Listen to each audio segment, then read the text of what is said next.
अगर आज हम आपसे पूछें कि भारत की आबादी इस समय, जब आप डीएनए देख रहे हैं और हमारी ये बात सुन रहे हैं, इस समय भारत की आबादी कितनी है, तो आपके पास जवाब के तौर पर सिर्फ शायद एक अनुमान होगा कि अंदाजा लगाकर शायद इतनी हो सकती है। आप में से कुछ लोग कहेंगे 135 करोड़ है, कुछ कहेंगे 140 करोड़, कुछ लोग 140 करोड़ के आसपास का आंकड़ा देंगे।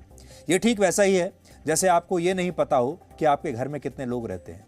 अब सोचिए, जब आपको ये नहीं पता कि आपके परिवार में, आपके घर में कितने लोग हैं, तो फिर ये कैसे पता चलेगा कि घर के खर्चे और घर की ज़रूरतें क्या हैं और आपको अपने घर की प्लानिंग कैसे करनी है। इसी तरह देश भी एक घर की तरह होता है, देश भी एक परिवार की तरह होता है, और उस परिवार को चलाने वाले व्यक्ति के पास, यानी देश की सरकार के पास, ये पूरी जानकारी होनी चाहिए कि उसके घर में कितने लोग रहते हैं, उसके परिवार में कितने लोग रहते हैं, और उन परिवार के लोगों की सारी ज़रूरतें पूरी करने के लिए हमें किस तरह की योजनाएं बनानी होंगी। और इसीलिए अपने परिवार की लोगों की का ध्यान रखने के लिए, ज़रूरतें जानने के लिए हर सरकार दुनिया भर में अपने लोगों की गिनती कराती है, जिसे आप जनगणना कहते हैं। हर 10 साल में हमारे यहाँ जनगणना होती है। अब तक ये काम मैनुअल तरीके से होता था, जैसे लोग, सरकारी जो अधिकारी होते थे, सरकारी कर्मचारी घर घर जाते थे एक रजिस्टर लेकर, और हर घर में हर परिवार से मिलते थे और उनका पूरा डेटा इकट्ठा करते थे। और तब ये एक्सरसाइज जो थी ये महीनों वर्षों तक चलती रहती थी, क्योंकि देश इतना बड़ा है। और तब जाकर कहीं ये पता चलता था कि हमारे देश में कितने लोग हैं, कितनी महिलाएं हैं, कितने पुरुष हैं, कितने बच्चे हैं, उनकी ज़रूरतें क्या क्या हैं, वो किस वर्ग के हैं, किस, और बाकी के उनके जो पैरामीटर्स हैं वो क्या हैं, किनके पास कच्चा मकान है, किसके पास पक्का मकान है। लेकिन वर्ष 2021 की जो जनगणना है, वो जो इस बार की जनगणना होगी, वो इलेक्ट्रॉनिक जनगणना होगी, डिजिटल जनगणना होगी। यानी अब आपको अपने देश की आबादी जानने के लिए 10 साल का इंतजार नहीं करना पड़ेगा। जिस तरह से आप कोरोना वैक्सीनेशन के एक एक आंकड़े को हर सेकंड कोविन ऐप पर अपडेट होते हुए देख सकते हैं कि अब तक हमारे देश में कितने लोगों को वैक्सीन लग गई है और कितने लोगों को लग रही है, लाइव डेटा आपके पास आता है। उसी तरह आपको देश की आबादी अब हर सेकंड अपडेट होते हुए दिखाई देगी।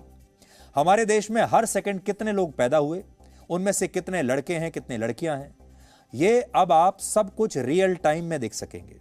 केंद्र सरकार ने जनगणना के पुराने रूप को बदलने का फैसला किया है, और इसमें अब आपके घर कोई सरकारी कर्मचारी पुराने जमाने का रजिस्टर लेकर नहीं आएगा, बल्कि इसकी जगह अब एक डिजिटल रजिस्टर बनाया जाएगा। और बच्चे का जन्म होते ही उसका नाम इस डिजिटल रजिस्टर में दर्ज हो जाएगा। इसी तरीके से किसी की अगर मृत्यु होगी तो डेथ सर्टिफिकेट बनते ही उसका नाम जनगणना रजिस्टर से डिलीट हो जाएगा।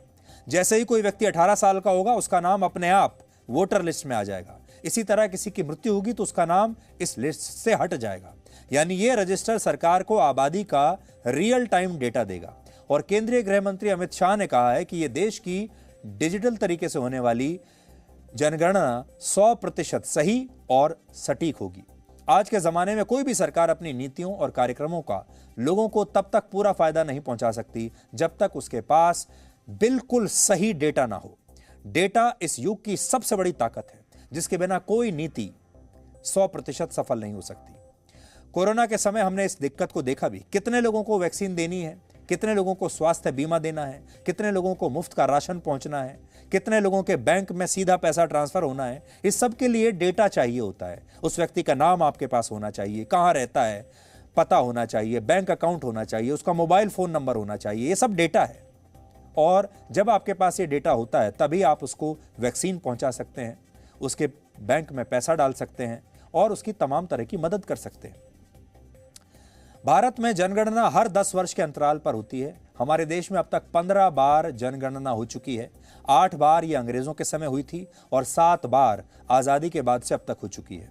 भारत में पहली जनगणना वर्ष 1872 में हुई थी और आखिरी बार 2011 में हुई थी। इसके बाद इसे 2021 में होना था, लेकिन कोरोना महामारी की वजह से ये हो नहीं पाई। लेकिन अब जब ये होगी तो ये बिल्कुल नए तरीके से होगी, जिसमें आपको एक एक व्यक्ति का सही डेटा आपके पास होगा, और आप जब चाहे घड़ी में टाइम देखने की तरह ये देख पाएंगे कि इस समय आपके देश की सही आबादी क्या है, आपके देश में वोटरों की सही संख्या क्या है। और उनके बाकी के जो पैरामीटर्स हैं वो भी क्या हैं। Presenting B News app, available on Google Play and App Store. Download it now.